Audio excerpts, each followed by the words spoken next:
कैसे लॉकडाउन कर दिया, लोगों की जान चली गई। उत्तर प्रदेश में 90 मजदूर चलते चलते घर नहीं पहुंच पाए, उनकी जान चली गई। ऐसा लॉकडाउन करा इन्होंने। लॉकडाउन और वैश्विक महामारी के कारण जहां जान चली गई, रोजगार चले गए, नौकरी चली गई, व्यापार चला गया, और हमारे यही शिक्षक जो हमें पढ़ाते भी हैं, हमारे भविष्य को बनाते भी हैं, हमारे दिल और दिमाग को ठीक करते हैं, यही हमारे शिक्षक समय आने पर हमें रास्ता दिखाते हैं, हमें जीवन भर हम कैसे बने। अगर हम पढ़ाई में कमजोर हैं तो हमें उत्साह देते हैं, हमारा मनोबल बढ़ाते हैं और हमें आगे बढ़ने की प्रेरणा देते हैं। ऐसे शिक्षकों को भी जब जरूरत थी तो सरकार ने इनको धकेल दिया। हमारे शिक्षक ड्यूटी पे लगे रहे, चुनाव में ड्यूटी पे रहे, और जब जान चली गई तो सरकार आगे नहीं आई मदद करने के लिए। पूछा सरकार से कि कितने शिक्षकों की जान गई। शिक्षकों की जान जाने का जो आंकड़ा सरकार ने बताया कि 3 गए हैं, 3 शिक्षकों की जान गई। लेकिन जब शिक्षक संघ के लोगों ने जानकारी दी तो बताया 1600 के लगभग हमारे शिक्षकों की जान चली गई। कोई मदद सरकार ने नहीं की, कोई मदद सरकार ने नहीं की। 1600 के लगभग हमारे शिक्षकों की जान चली गई। दिल्ली में भी सरकार बीजेपी की, यूपी में भी सरकार बीजेपी की। बताओ हमारे शिक्षक भाइयों, किसकी मदद हुई, किसके परिवार की मदद हुई? शिक्षकों की मदद नहीं हुई। आंकड़ा भी छिपाया, पहले का 3 की जान गई, बाद में सरकार को चुप होना पड़ा जब 1600 की सूची आ गई। यही हमारे शिक्षा मित्र के लोग, हमारे शिक्षा मित्र वाले जानते होंगे, ये शिक्षा मित्र वाले साथी जिस समय समाजवादी सरकार थी, हम लोगों ने सम्मान दे करके इनको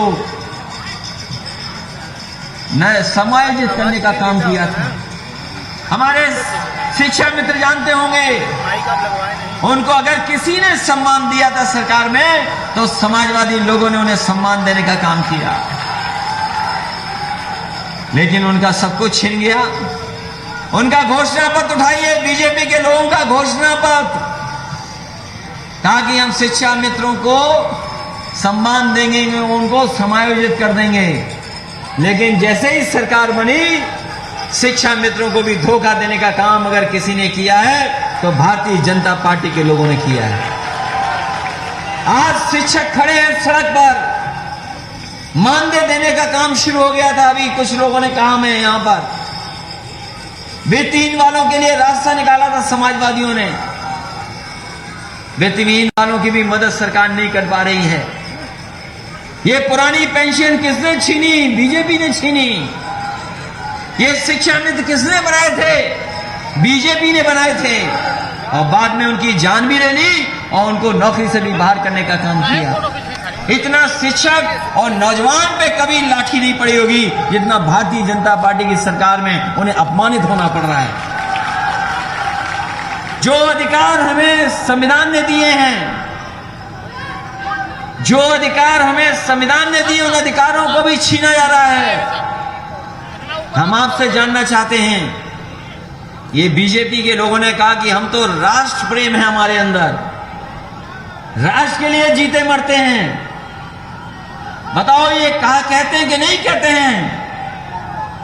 भारतीय जनता पार्टी के लोग कहते हैं कि राष्ट्र हमारे लिए बहुत बड़ा है, लेकिन हम उन्हीं से जानना चाहते हैं, बताओ राष्ट्र की संपत्ति कौन बेच रहा है? हमें नहीं लगता किसी की जेब में यहां पर पैसा होगा।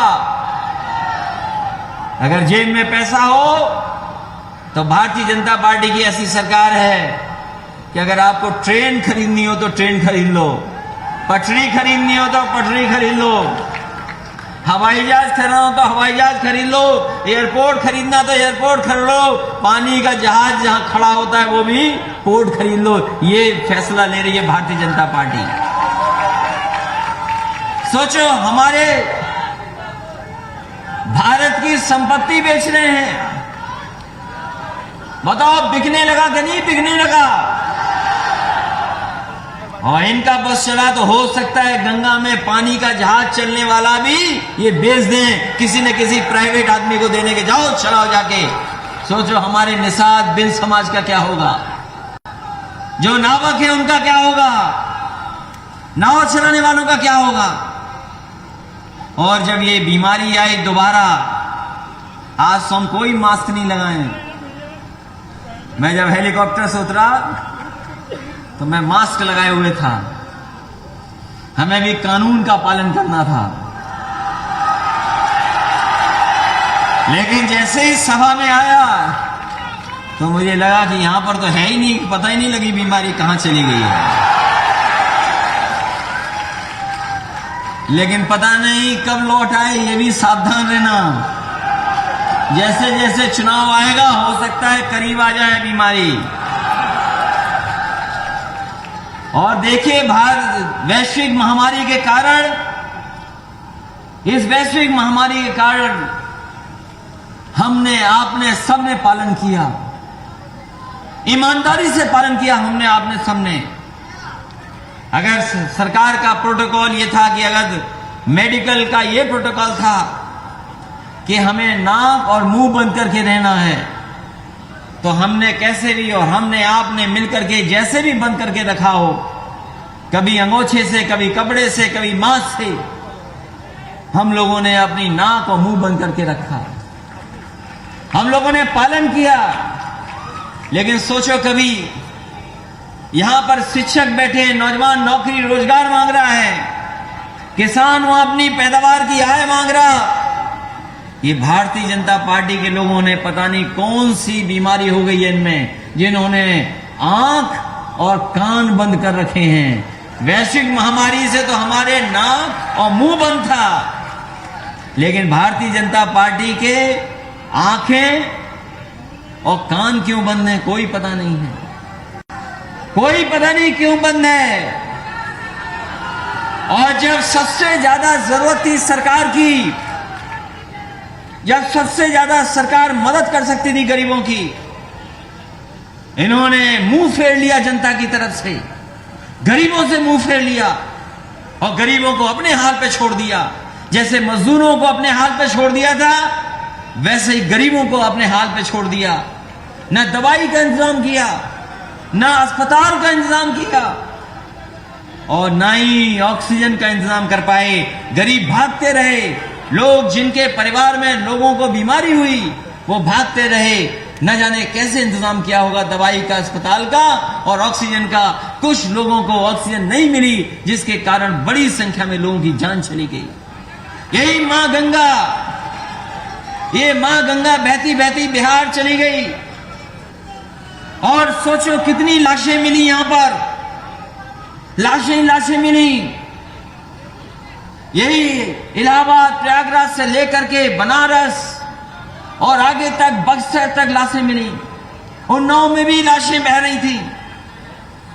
जब इन बीजेपी के लोगों से पूछा कि ये लाशें कहां से आ रही हैं, तो सोचिए बीजेपी के लोगों ने जवाब दिया कि ये लाशें बिहार से आ रही हैं, ये यूपी की लाशें नहीं हैं। बताओ कौन मानेगा इसकी बातें। गंगा यूपी से बिहार जाती है, पानी का बहना यहां से वहां है, बिहार से लाशें कैसे यूपी में आ जाएंगी। और सोचिए मां गंगा ने सब लाशें वापस कर दी। अगर कोई अपमानित हुए तो हम और आप लोग अपमानित हो गए। इसलिए आज भदोही के जनता से हम आपसे जहां मिल रहे हैं, चुनाव शुरू हो गया है, चुनाव में समय नहीं है, चुनाव में समय नहीं है। और ये चुनाव जो होने जा रहा है, ये देश का सबसे बड़ा चुनाव होने जा रहा है। ये देश का सबसे बड़ा चुनाव होगा, क्योंकि बदलाव यहीं से आना है। और अगर बंगाल की जनता इन्हें खदेड़ सकती है, अगर बंगाल की जनता ने इन्हें खदेड़ा है, तो बताओ यूपी की जनता इन्हें खदेड़ेगी कि नहीं खदेड़ेगी। इन लोगों ने इतना झूठ बोला, बताओ इनका घोषणा पत्र कहां है, इनका संकल्प पत्र? अभी आए थे मिर्जापुर में मां विंध्यवासिनी के मंदिर में, वहां पर रोप वे शुरू करने आए थे। रोप वे वो कह रहे थे कि अब बुजुर्गों को, माताओं, बच्चों को अब परेशानी नहीं उठानी पड़ेगी, रोप वे से चले जाएंगे। और ऐसे प्रचार कर रहे थे जैसे भारतीय जनता पार्टी ने रोप वे दी हो। अगर किसी ने वो काम किया था तो वो समाजवादी पार्टी थी, उसकी सरकार थी जिसमें काम हुआ था। और ये बाबतपुर से हमारे बुनकर भाइयों को, एक्सपोर्टर्स को, एक्सपोर्ट बहुत होता है, हमारे कालीन का कारोबार है, हमारे बुनकर भाई हैं, यहाँ किसान हैं, नौजवान हैं, कारोबार जुड़ा है, रोजगार जुड़ा है।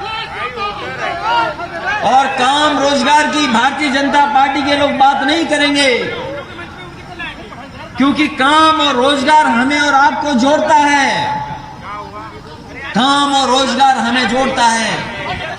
कोई एक्सपोर्टर होगा कालीन वाला, पता नहीं कौन मालिक हो, बनाने वाले हमारे बुनकर भाई गांव में रहते हैं, किसान हैं। कौन किस जाति का बना रहा कुछ नहीं पता, कौन किस धर्म का बना रहा कुछ नहीं पता। यहाँ के कालीन के कारोबार को बढ़ाने के लिए समाजवादियों ने काम करने का काम किया था। और बहुत शानदार सड़क, जिससे बाहर के खरीदने वाले जो लोग हैं, जो उद्योगपति हैं, दुनिया के दूसरे हिस्से में बैठे हैं, वो आकर के हमारे कारपेट बाजार को देखना चाहें और कारोबार करना चाहें तो उन्हें मौका मिलता था यहाँ आकर के आसानी से कारोबार कर सकें। इसलिए एक्सपोर्ट मार्ट भी बनाया और उसको जोड़ने वाली सड़क भी बनाने का काम समाजवादी लोगों ने किया। लेकिन हमारे मुख्यमंत्री भी कमाल के मुख्यमंत्री हैं। हमारे जो मुख्यमंत्री हैं वो बहुत कमाल के मुख्यमंत्री हैं। इकलौते ऐसे मुख्यमंत्री हैं जो शिलान्यास का शिलान्यास करते हैं। और भदोई के लोगों, आप भाग्यशाली हो, आप भाग्यशाली हो कि आपके एक्सपो मार्ट का उद्घाटन फिर उद्घाटन किया। ये पहली सरकार है जिसके पास रंग बदलने के अलावा, नाम बदलने के अलावा, दूसरों का काम, अपना काम बताने के अलावा कोई काम नहीं है उनके पास। और भदोई के लोग बच के रहना, लखनऊ मत जाना। नाम बदलने वाले बैठे हैं वहां पर। जरूरी नहीं जिस नाम से आप जाओ लखनऊ उसी नाम से वापस आ जाओ। और हम तो पत्रकार साथियों से कहेंगे, एक हमारा पत्रकार साथी यही मिर्जापुर का ईमानदार शरीफ, उसने केवल ये खबर चला दी कि नमक रोटी से बच्चों का भला हो रहा है, उस पर धाराएं लग गई, जेल जाना पड़ गया उसको। एक ने दूध में कहा कि पानी है, उसे जेल जाना पड़ा। सोचो कैसी सरकार चल रही है। जब हम शिक्षक दिवस मना रहे हैं, जब हम डॉक्टर राजा कृष्ण सर्वपल्ली जी को याद कर रहे हैं, जो हमारे न केवल देश के उपराष्ट्रपति और राष्ट्रपति और भारत रत्न रहे, बल्कि दार्शनिक थे, फिलोसफर थे, गाइड थे न जाने कितने लोगों के लिए। उन्होंने जो शिक्षा दी, रास्ता दिखाया, वही समाज और देश की भलाई का रास्ता है। और याद कीजिए समाजवादी साथियों, हम लोग समाजवादी लोग तो लैपटॉप बांट रहे थे, और लैपटॉप इसलिए बांट रहे थे कि कम से कम गरीब के बच्चे पढ़ लिख लें और उनके अगर मिल जाए तो आगे की भविष्य की पढ़ाई भी कर लें। अभी सुनने में आया है कि ये सरकार स्मार्टफोन देने जा रही है। ये स्मार्टफोन हमें समझ में नहीं आ रहा, और जब नौजवानों के पास अपने आप फोन पहुंच गया तब सरकार कौन सा स्मार्टफोन देने जा रही है। और फिर मुख्यमंत्री जी ने इसलिए लैपटॉप नहीं दिया, मैंने कई सभाओं में कहा और फिर कहता हूं, क्योंकि हमारे मुख्यमंत्री जी को लैपटॉप चलाना नहीं आता, इसलिए वो लैपटॉप नहीं बांटते हैं। वैसे तो ये बात शिक्षक अच्छी तरह समझते होंगे, हमारे शिक्षक लोग अच्छी तरह समझते होंगे कि हमारे सरकार के मुखिया का रास्ता क्या है, उनका रास्ता क्या है। अब उस बारे में मैं नहीं कहूंगा, क्योंकि उसी की वजह से सब गड़बड़ है। ये कोई ऐसी चीज है जिसकी वजह से गड़बड़ हो रहा है सब, उसी की वजह से बीजेपी ने संकल्प पत्र नहीं उठाया। जो वजह आप बता रहे हो, उसी की वजह से संकल्प पत्र नहीं उठा, और संकल्प पत्र पूरा ही नहीं हुआ। भारतीय जनता पार्टी का पत्रकार साथियों, हम कहना चाहते हैं पत्रकार साथियों, आपकी जिम्मेदारी बड़ी है। जितनी बड़ी जिम्मेदारी हमारे नौजवान शिक्षकों की, किसानों, बुनकर भाइयों की है, उससे ज्यादा बड़ी जिम्मेदारी आपकी है। इनका उठाइए संकल्प पत्र, पहला पन्ना खोलिए। पहले पन्ने पे लिखा है कि किसान की हम पैदावार की आय दोगुनी कर देंगे। बताओ किसान भाइयों, इनसे कब आय मांगोगे दुगनी? जो आय नहीं दे सके दुगनी, नौकरी नहीं दे सके, रोजगार नहीं दे सके, अच्छी शिक्षा नहीं दे सके, और स्वास्थ्य सेवाएं कैसी चरमरा गई हैं। कोई सरकारी इंतजाम नहीं है जहां पर हमारे गरीब इलाज करा सकें। वही एम्बुलेंस जो समाजवादियों ने शुरू की थी वही चल रही है। ये एम्बुलेंस भी नहीं ठीक कर पाए। ये जो 102, 108 एम्बुलेंस है, ये समाजवादियों की देन है, ये भारतीय जनता पार्टी ने नहीं चलाई। कोरोना के समय पर अगर किसी ने सबसे ज्यादा मदद की तो यही हमारे एम्बुलेंस की चलाने वाले नौजवान और 102, 108 एम्बुलेंस ने मदद की। ये पुलिस के लोगों के लिए इंतजाम किया था। 100 नंबर वाली गाड़ी, 100 नंबर वाली गाड़ी, सरकार जानती है ये 100 नंबर सबसे महत्वपूर्ण व्यवस्था है, और इस व्यवस्था को हम लेकर के आए थे अमेरिका से, जहां पर न्यूयॉर्क में जो इस तरीके से पुलिस चलती थी, न्यूयॉर्क में जिस तरीके से पुलिस चलती थी, वहां पर हमने अपनी सरकार में उस समय के अधिकारियों को भेजा था। और अधिकारियों को इसलिए भेजा कि वो देख करके आए कि व्यवस्था कैसे चलाई जा रही है अमेरिका में। वो देख करके आए, समझ करके आए। उसके बाद समाजवादी लोगों ने उत्तर प्रदेश में लागू की। 100 नंबर व्यवस्था लागू हो गई, और 100 नंबर इसलिए लागू हुई थी जिससे हमारे गरीबों को थाने न जाना पड़े। पुलिस आए, उनके गांव में, उनके कस्बे में, मोहल्ले में मदद करने पहुंच जाए। लेकिन पता नहीं हमारे बाबा मुख्यमंत्री को क्या हो गया, 100 का 112 कर दिया और पुलिस को भी खराब कर दिया। पता नहीं पुलिस को क्या हो गया है, जो 100 नंबर था 112 कर दिया और पुलिस को भी खराब कर दिया। इतनी ईमानदार पुलिस को गड़बड़ कर दिया इन्होंने। इसलिए हम कहना चाहते हैं कि ये सड़कें बनना, पुल बनना, ये जो पुल बने हैं गंगा पर, जो मिर्जापुर को जोड़ते हैं, 2 पुल, अगर किसी ने दिए थे तो नेताजी ने दिए थे। ये बीजेपी के पुल नहीं है, बीजेपी ने तो केवल उद्घाटन कर दिया उसका। उद्घाटन किया केवल, इसलिए अगर गंगा पे पुल भी बनाना पड़ेगा तो समाजवादी लोग आने वाले समय में सरकार बनने जा रही है, पुल भी बनेगा। और हमारे किसानों को, बुनकरों को बिजली की व्यवस्था में अगर मदद करनी पड़ेगी, क्योंकि हमारे किसान गरीब को बिजली का बिल ज्यादा देना पड़ रहा है। हमारे मुख्यमंत्री ऐसे हैं, प्लांट एक भी नहीं लगवाया बिजली का, प्लांट भी नहीं लगवाया, और कभी प्लांट के बारे में बोला भी नहीं।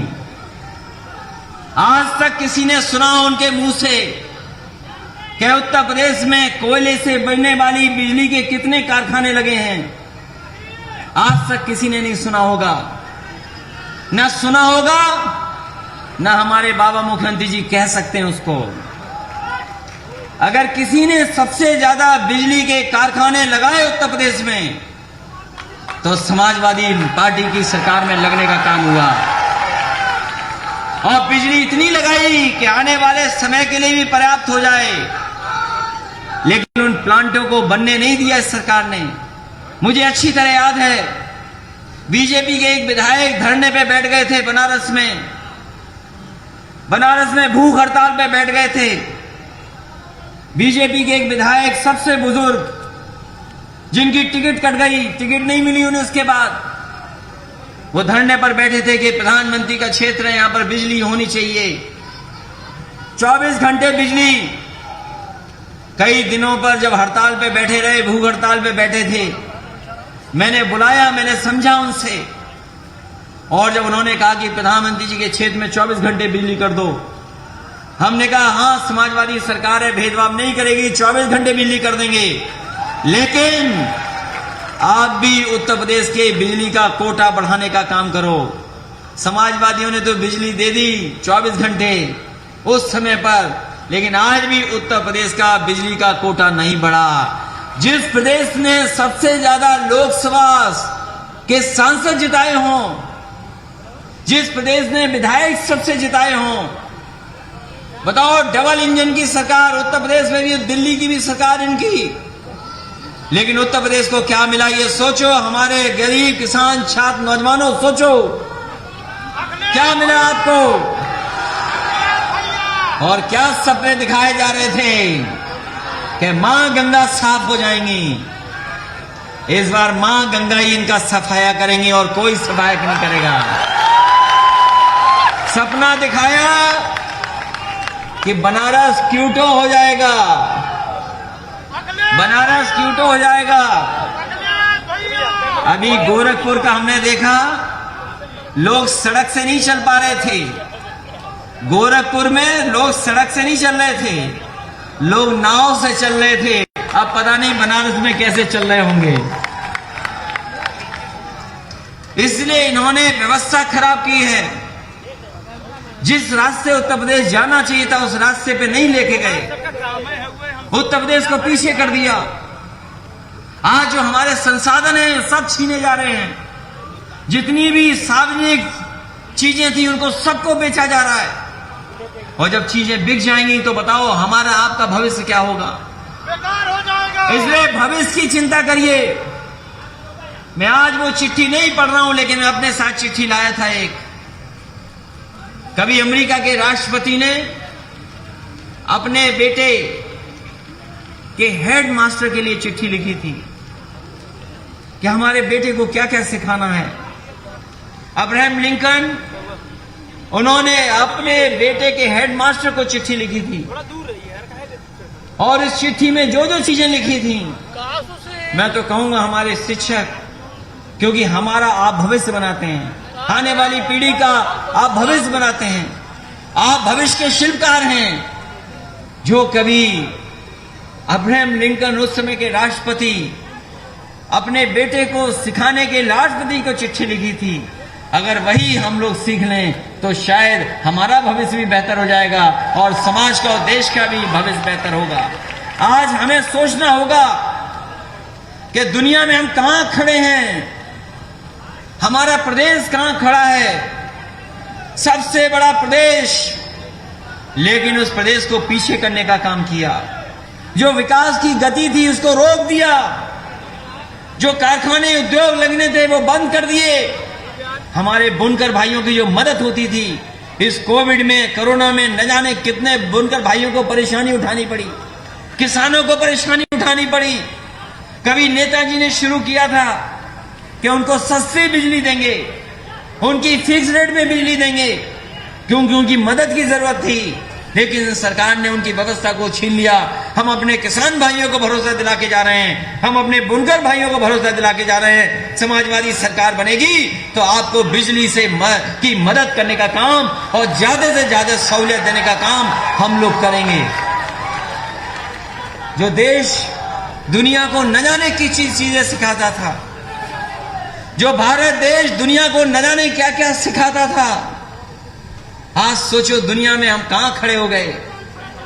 जब दुनिया में तस्वीरें दिखी होंगी गंगा में बहती हुई लाशें, दुनिया ने देखी, दुनिया ने कोरोना की बर्बादी देखी, दुनिया ने लोगों को भागते हुए देखा, सिलेंडर लेते जाते हुए देखा।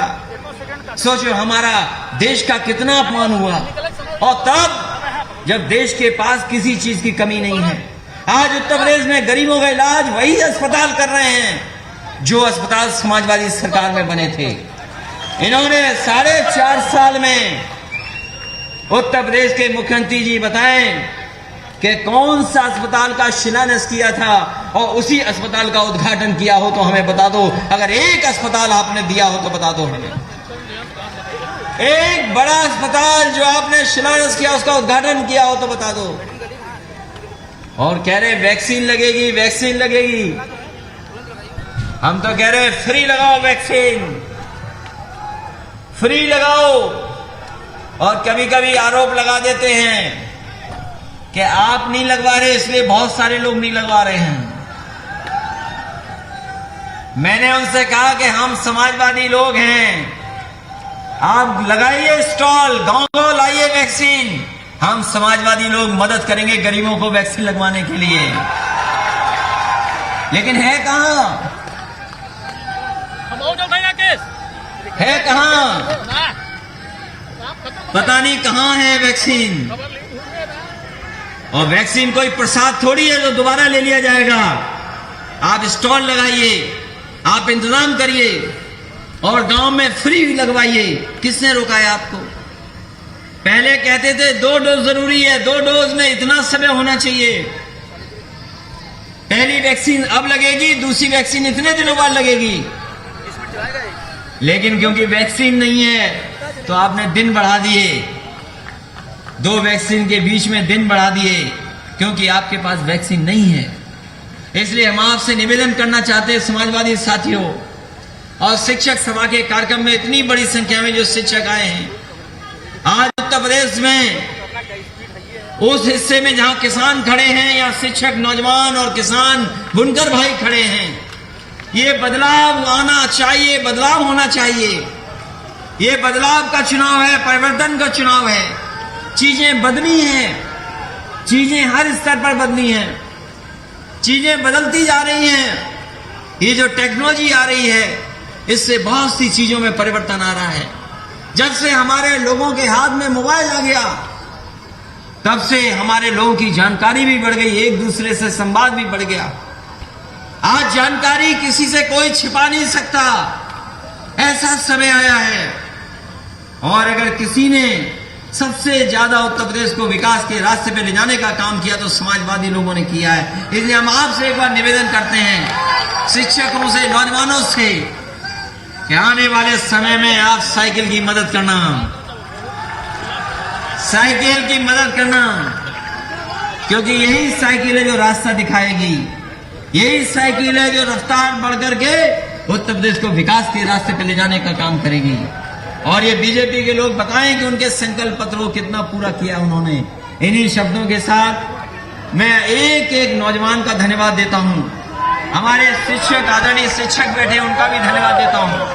Professor doctor B Pandey ji का धन्यवाद देता हूं। और जितने भी हमारी पार्टी के नेता हैं, शिक्षक सभा से जुड़े हुए पार्टी के पदाधिकारी, पूर्व विधायक, जिलाध्यक्ष, सभी पदाधिकारियों का बहुत बहुत धन्यवाद। और अपने साथियों को करा दो वॉक थ्रू, बहुत बहुत धन्यवाद। यहीं पे करा दो वॉक थ्रू। संख्या में गर्मी में, उमस में जिन्होंने जब तक उतर रहा है ऐसे फिर वो विजुअल नहीं मिलेगा। और इस उम्मीद के भरोसे के साथ आने वाले समय में उत्तर प्रदेश में बदलाव होगा और बदलाव समाजवादी पार्टी के पक्ष होगा। बहुत बहुत धन्यवाद।